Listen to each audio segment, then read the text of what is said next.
In the days leading up to my birthday, I could already see how everything would play out. My brother would find a way to create drama, my parents would take his side, and I'd be left, once again, feeling completely invisible. The call that shattered my life didn't come with a bang, but with a whisper, a familiar, practiced whisper of betrayal I'd heard countless times before. 3 days before my 36th birthday, as my phone lit up with my mother Carol's name, I already knew the script, the outcome, and the bitter taste it would leave behind. Outside, the autumn evening was drawing in, painting my kitchen window in shades of bruised purple and fading orange. A faint hum of city traffic drifted up, muffled and distant, but inside, the silence felt heavy, suffocating. My fingers tightened on the phone, the cheap plastic suddenly feeling like a weapon pointed at my chest. "Something came up with your brother, Mark." Carol's voice, a familiar tightrope walk of apology and inevitability, sliced through the quiet. "We might need to reschedule." Mark. My gaze drifted to the half-wrapped box on my countertop. Silver paper, a bright blue ribbon I'd picked myself, just to feel a fleeting sense of joy. "My name is Eleanor Quinn," I heard myself say. The words, barely a breath, meant more for the empty air than for her. "I'm turning 36 on Saturday.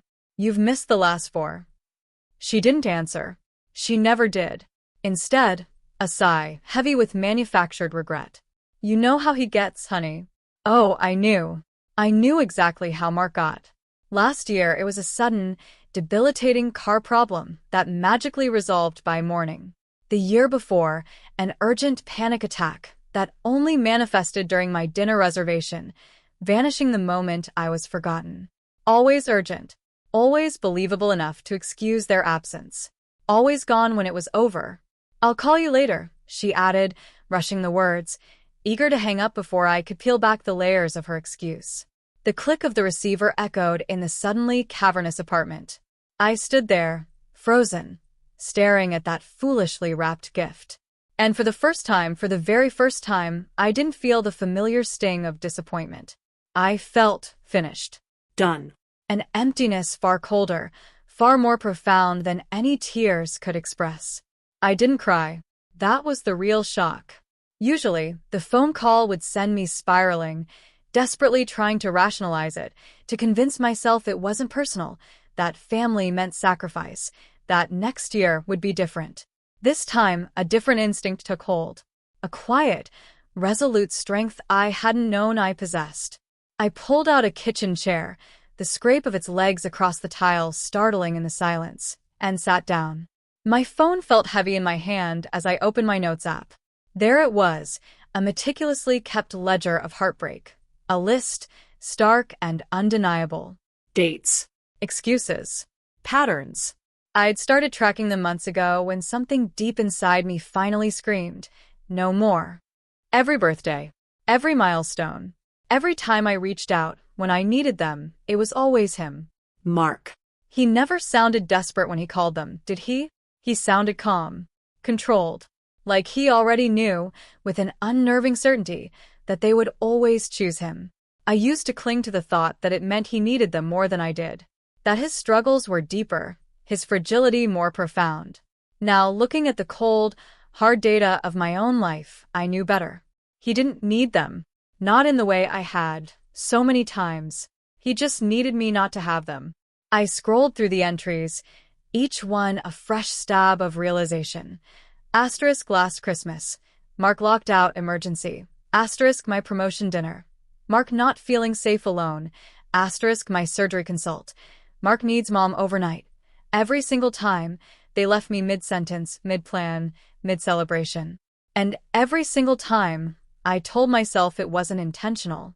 It wasn't malicious. But patterns don't lie. People do. I closed the app, the screen going dark, reflecting my own shadowed face. My apartment, the one I'd painstakingly built into a home, felt suddenly alien. Everything I owned, everything I'd achieved, I'd done without them truly noticing, while I was perpetually waiting for a recognition that never came. For years, I had waited for them to choose me. That night, a much colder, sharper truth settled in my gut. They already had. They had chosen him. I didn't call them back. That was the first conscious break in the pattern, a quiet tremor under my feet. Not loud, not dramatic, but a seismic shift where solid ground used to be. Instead, my thumb found the restaurant number. "Hi," I said, my voice surprisingly steady. "Reservation for Saturday. For Eleanor Quinn. Party of 6. A moment of hesitation from the other end. "Would you like to cancel?" the host asked, almost sounding sympathetic. I glanced at my reflection in the dark window. I expected to see a flicker of sadness, maybe even a lingering shred of hope. There was nothing, just a quiet resolve. "No," I said, the word a steel-hard pronouncement. "Change it to 1. The silence on the line stretched, then softened into polite, professional confirmation. When I hung up, the apartment felt different. Quieter. Lighter somehow. Like something had finally stopped begging for permission. I walked to my closet, the air around me charged with a strange, exhilarating energy. I pulled out my suitcase. Not the enormous one, filled with years of baggage. Just a medium-sized one. Enough for what truly mattered. Clothes. Documents. A few precious, irreplaceable things that actually felt mine. I didn't rush. Rushing would imply doubt, panic. Every movement was deliberate, measured, final. Halfway through folding a sweater, my phone buzzed again. A text from my father, Robert. "Your brother's not doing well. We're going to stay with him a few days. We'll celebrate when we get back." A few days, I stared at the message, then typed back. "Don't rush." I hit send. The message settled. Irreversible. 3 dots appeared almost instantly, then vanished. My father, typing, stopping, starting again. Nothing came through. That silence, the aborted message, spoke volumes. It said everything I needed to hear. I set my phone down and finished packing. Each folded shirt, each neatly placed item, felt like a quiet goodbye. Not just to the apartment, but to the version of myself that endlessly waited at the door.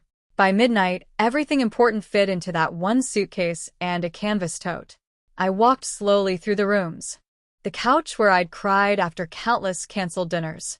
The kitchen where I'd cooked meals no one showed up to eat. The window where I'd stood, watching their car drive past without stopping, more times than I wanted to count. Everything looked the same, but I didn't. My phone buzzed again. This time, a message from Carol. "We're already on the road. Mark's really upset. We'll make it up to you, sweetheart." Sweetheart. The word felt like a lie. I read it twice, then opened my contacts. I tapped her name. My thumb hovered for a second. Then, with a strange sense of liberation, I changed Mom to just Carol. I stared at it, waiting for something inside me to break, to rebel. Nothing did. So, I picked up my keys, lifted my suitcase, and walked out. The hallway smelled of fresh paint and someone else's dinner. Normal, unbothered, as if the world didn't even notice I was leaving everything behind. I locked the door, the click echoing with finality, and slid the key into the envelope I'd pre-labeled for the landlord. No note. No explanation. Just an end. My phone buzzed again as I stepped into the elevator. Mark. I almost laughed, a dry, bitter sound. He never called me directly. He didn't need to. He had them for that. For a split second, I considered ignoring it, maintaining the consistency of my newfound resolve. But something in me craved it. Not for closure, but for confirmation. I answered. "Hey," he said, his voice calm, steady. No panic. No urgency. Just like I remembered him. "You're good?" I asked, a carefully neutral question. A beat of silence. Then a soft, almost amused chuckle. "Yeah. Why wouldn't I be?" I leaned back against the elevator wall, watching the numbers drop, each descent a further step away from my old life. "Mom said you weren't doing well." Another pause. Longer this time. Then, tinged with genuine surprise, she said that. The elevator doors opened to the lobby, and I stepped out, moving slowly, deliberately. "You didn't call them?" "No." Simple. Definitive. The line went quiet. Everything inside me, every single piece of the puzzle, clicked into place with horrifying precision. Happy early birthday, Eleanor, he added lightly, his tone utterly devoid of malice, as if this was all a harmless joke. I ended the call. I stood in the silent lobby, phone still in my hand, feeling the last illusion dissolve like mist. Not anger, not even shock. Just an overwhelming, crystal clear clarity. Mark hadn't needed a reason. They had created one for him. I pushed through the lobby doors and stepped into the night air. It was colder than I expected, sharp against my skin, grounding me in a way nothing else had. For years, I had blamed him. His timing, his stories, his quiet, insidious way of pulling them away from me. But he hadn't asked. Not this time. Maybe not any time. I pulled up my parents' message thread, scrolling through years of missed birthdays, half-hearted promises, and apologies that never led to change. Not once had they checked the truth. Not once had they stayed. I opened a new message. I just spoke to Mark. I typed, the words flowing with an icy calm. He's fine.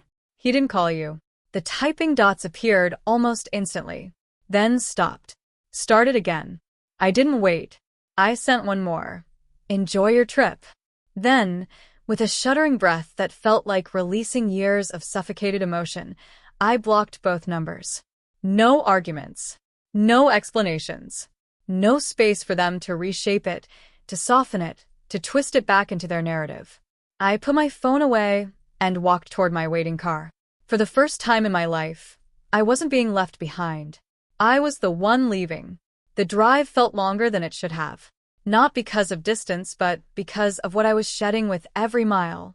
I didn't play music, didn't call anyone. Just the hum of the engine and my own steady breathing. A rhythm I was finally learning to keep.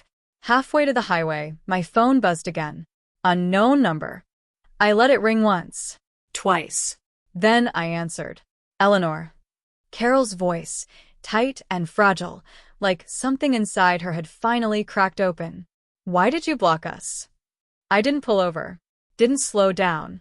Because you believed something that wasn't true. I said, my voice flat, devoid of emotion. Again, silence. Heavy and searching. We didn't know, she whispered, her voice barely audible. You didn't check, I replied. A soft sound like she was about to cry. I'd heard it my whole life. It used to work. Please don't do this right now, she pleaded. We'll come back.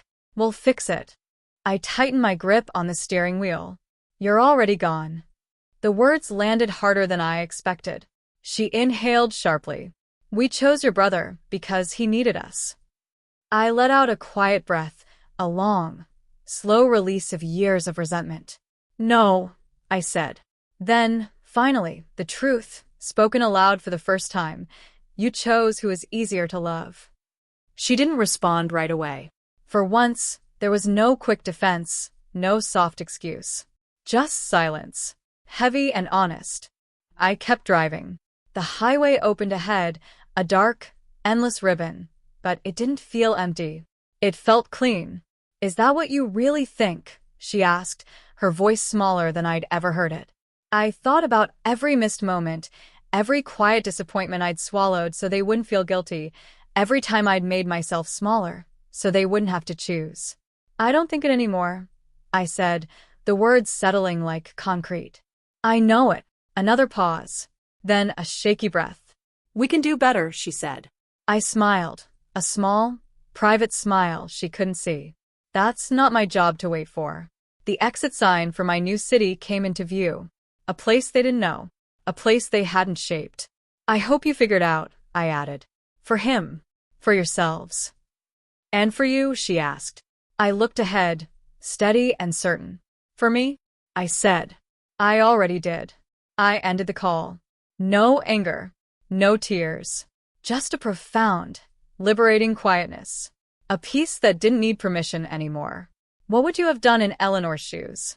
Was her reaction justified, or should she have given them one more chance? Let me know in the comments below.